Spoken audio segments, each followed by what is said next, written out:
Hello दोस्तों, आज हम फिर से अपनी ज्योग्राफी की दूसरी क्लास शुरू करने जा रहे हैं। कल हम लोगों ने भारतीय उपमहाद्वीप के बारे में पढ़ा था, ठीक है, और मैप में कहाँ है वो भी हमने देखा था, ठीक है। और अब हम लोग फिर से एक बार हम उसका रिवाइज कर लेते ताकि अच्छे से हमें याद हो जाए, ठीक है। और अब जैसे कि देख रहे हैं हम जो उपमहाद्वीप है वो है 7, ठीक है। अब जैसे कि प्रथम है भारत, बांग्लादेश, नेपाल, भूटान, मालदीव, श्रीलंका और पाकिस्तान, ठीक है। जैसे कि ये मैप बता रखा है, पाकिस्तान ये रहा, मालदीव, श्रीलंका, बांग्लादेश, भूटान, नेपाल और भारत, ये भारतीय उपमहाद्वीप है 7, ठीक है। अब हम आगे बढ़ रहे हैं और कल हमने जो कि क्षेत्रफल देखा था, उसमें भारत का जो क्षेत्रफल था वो था अपने 32,87,263 वर्ग किलोमीटर, ठीक है। और यह विश्व का 2.4% है, ठीक है। यानी 100% हो तो उसमें से अपना 2.4% है भारत, ठीक है। फिर जो क्षेत्रफल दृष्टि से भारत 7वां स्थान रखता है, ठीक है। और इस यानी कि अपने से भारत से 6 बड़े देश हैं जो कि क्षेत्रफल दृष्टि से बड़े हैं, ठीक है। और वही हम देखते हैं कि भारत की जनसंख्या की दृष्टि में अपना भारत पहला स्थान प्राप्त करता है। यानी हमें खुशी होनी चाहिए कि हमारा भारत जनसंख्या की दृष्टि से पहला स्थान प्राप्त करता है और दूसरे नंबर पे आता है चीन, ठीक है। और इसके जो ग्लोब के अनुसार जो स्थिति है वह है अपने, ये जो कि उत्तरी दिशा सबको पता ही है, उत्तर, पश्चिम, पूर्व, दक्षिण, ठीक है। और ये जो उत्तर और पूर्वी दिशा होती है, यानी इस दिशा में अपना ग्लोब की स्थिति में भारत उत्तरी पूर्वी दिशा में स्थित है, ठीक है। और अब हम आगे बढ़ रहे हैं, ठीक है। और अब हम देखेंगे कि जो भारत के जो उत्तरी और दक्षिण में कौन कौन से राज्य स्थित है, पश्चिम वगैरह में। तो भारत के उत्तर में हिमाचल प्रदेश है, दक्षिण में तमिलनाडु है, पश्चिम में गुजरात है और पूर्व में अरुणाचल प्रदेश है, ठीक है। जैसे मैं आपको मैप में बताती हूँ, रुकना हुआ। जैसे कि ये उत्तर में, जैसे हमें ऐसा लगता है कि उत्तर में तो फिर मतलब जम्मू कश्मीर होना चाहिए, लेकिन ऐसा नहीं है, क्योंकि उत्तर में ना जो जम्मू कश्मीर था उसे यूटी बना दिया गया है। तो इसीलिए अब जो ये हिमाचल प्रदेश है, तो ये हिमाचल प्रदेश अभी ये उत्तरी राज्य है, और इसके जो पश्चिम में गुजरात है, पूर्व में ये अपना अरुणाचल प्रदेश है, और दक्षिण में ये अपना तमिलनाडु है, ठीक है। और अब हम इसके जो बिंदु होते हैं उसके बारे में पढ़ेंगे। यानी भारत का उत्तरी बिंदु कौन सा है, दक्षिण में कौन सा है, पश्चिम में कौन सा है, पूर्व में कौन सा है। तो भारत के जो उत्तर में है, उत्तर में यानी कि ये भारत के उत्तर में इंदिरा कॉल है, और भारत के दक्षिण में है अपने कन्याकुमारी। भारत के जो पश्चिम में है वह गुजरात में है, वह है सरक्रिक, कुआरमती। और भारत के जो इधर जो पूर्वी है उस वो है अपने किविथु, ठीक है। यानी कि ये रहे इंदिरा कोल उत्तर बिंदु है, और दक्षिण बिंदु कन्याकुमारी है, और पूर्व पश्चिम में है सर्किट गुहार मोती, और पूर्वी है किवितुम, ठीक है। अब हम आगे बढ़ेंगे। आप ये मत सोचना कि उत्तरी जो राज्य है वो हिमाचल प्रदेश क्यों है। जैसे मैंने बताया अभी कि ये जम्मू कश्मीर एक यूटी बना दिया गया है, जिसकी वजह से अब उत्तरी राज्य के तौर पे हिमाचल प्रदेश आता है, ठीक है। अब हम भारत की जो अक्षांश स्थिति उसके बारे में देख रहे हैं। पहले हमने जो ग्लोब की स्थिति थी भारत की, उसमें हमने उत्तरी पूर्वी दिशा बताई थी भारत की, ठीक है। अब इसका जो अक्षांश विस्तार है तो वह है अपने 8 डिग्री 4 सेकंड से 37 डिग्री 6 सेकंड, और इसका देशांतरी विस्तार है वह है 68 डिग्री 7 सेकंड से 97 डिग्री 25 सेकंड, ठीक है। इसका देशांतरी विस्तार है, ठीक है। अब हम आगे बढ़ेंगे, और जैसे कि हमने अब इसके बिंदु देखे थे, इंदिरा कोल उत्तरी बिंदु है, और दक्षिण में कन्याकुमारी है, पूर्वी किवितु है, और पश्चिम सर्किक है। हमें पता होना चाहिए कौन कौन ये जो बिंदु है किस किस राज्य में है। सर्किक गुजरात में है, सॉरी, सर्किक अपने गुजरात में ही है, किवितु अपने ये अरुणाचल प्रदेश में है, और कन्याकुमारी तमिलनाडु में है, इंदिरा कोल लद्दाख में है, ठीक है।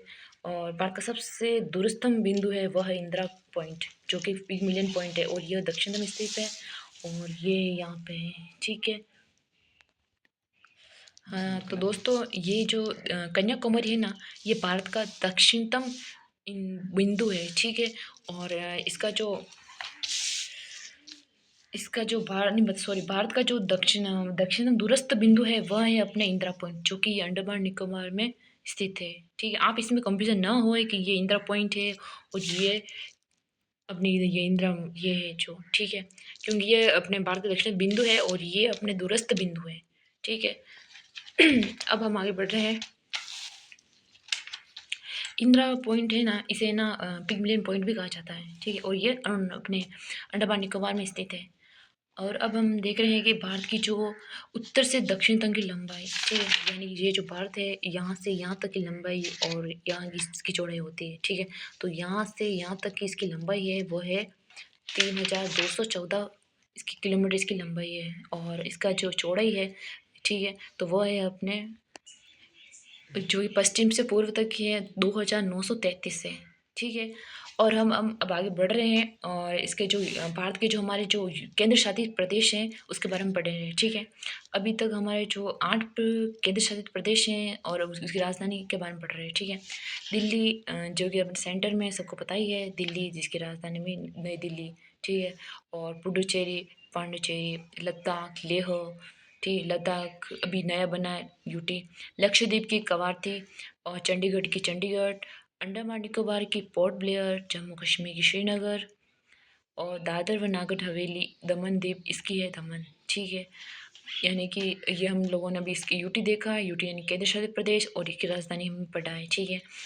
अब हम देखेंगे कि जो पुदुचेरी है ना, ये मतलब है तो मतलब एक यूटी है, लेकिन ये इसका जो क्षेत्र ये फैल रखा है वो 4 जिलों में फैल रखा है, मतलब। तो ये इसको जो इसके 4 जिले हैं ना वो अलग अलग राज्यों में है। जैसे कि देखो, जो ये यमन है, ये यनम, ये पुदुचेरी का ही भाग है, लेकिन ये आंध्र प्रदेश में स्थित है। और पुडुचेरी ये तो स्वयं तमिलनाडु में है। कराईकल है, ये तमिलनाडु में, और माए है केरला में, ठीक है। यानी कि ये 4 जिले इसके अलग अलग राज्यों में ऐसे फैल रखा है, ठीक है। अब हम आगे बढ़ रहे हैं।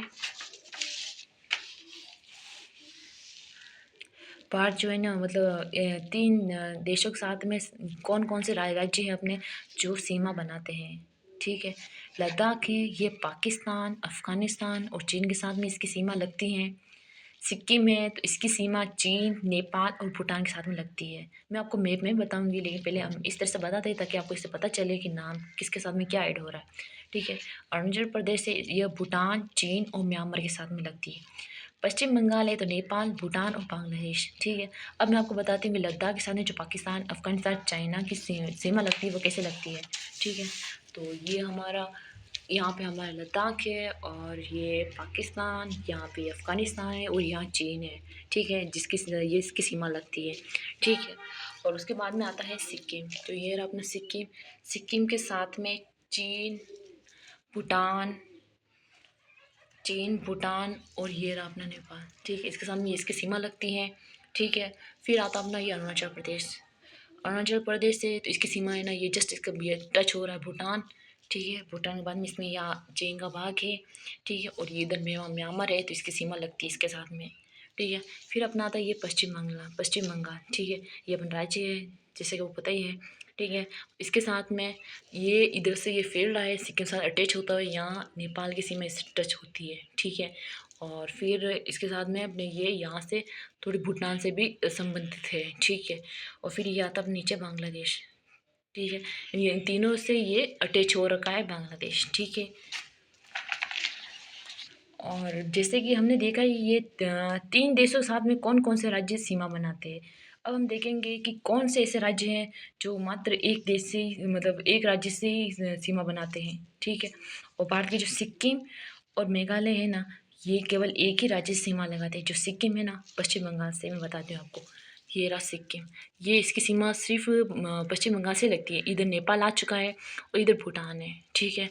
और फिर आता है अपना मेघालय, ठीक है। तो मेघालय से ओनली फॉर एक ही राज्य से सीमा लगाता है, ये रहा मेघालय, और मेघालय इधर ही है असम, ठीक है। इसने चारों ओर से, तीनों ओर से इसको घेर रखा है।